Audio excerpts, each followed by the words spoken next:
So one lesser known fact about me is that I actually spent kindergarten through 6th grade at a Catholic elementary school. If we set aside all the things that they taught that are questionable, my least favorite part about that experience is the fact that anytime you see Catholic schools or private schools in movies, TV shows, they all have cute uniforms. They've got fun, like pleated plaid skirts, sometimes you get a cute little necktie, that sort of stuff. We did not have that. We had scritchy polos and the worst khakis you've ever seen. And we wore those every day. So, when I discovered that those pleated plaid miniskirts are back in style, I decided that I needed one.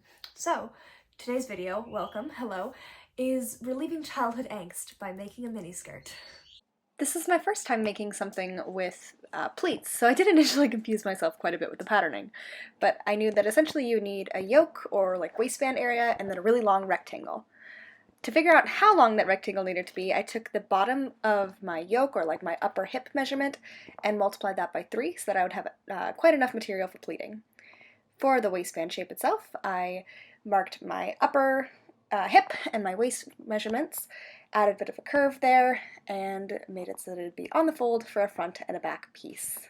Now the pattern was quite easy, given that it was mostly just a very, very long rectangle that I aimed to get as perfectly in line with the markings of my like puppy tooth pattern as possible.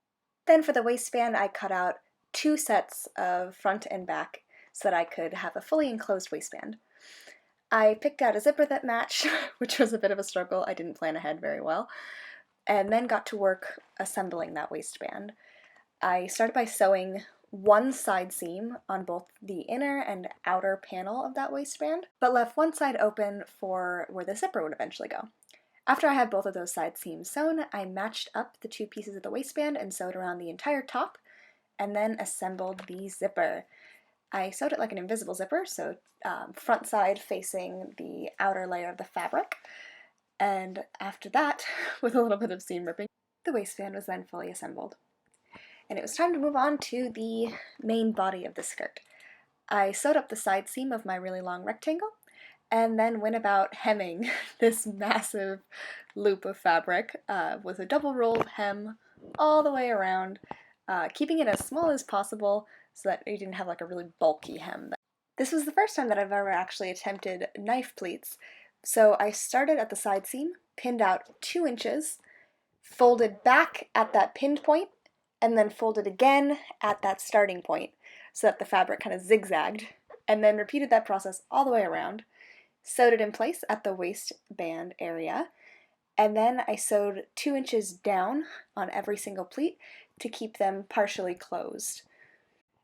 To make sure everything was laying correctly on the inside of the skirt, I went ahead and pinned the inner portion of each pleat at the waistband, and then sewed that in place as well. And finally, I connected the waistband pieces to the skirt itself. For the last step, I wanted to make sure that the connection between the waistband yoke and the pleated section was nice and clean, so I serged it.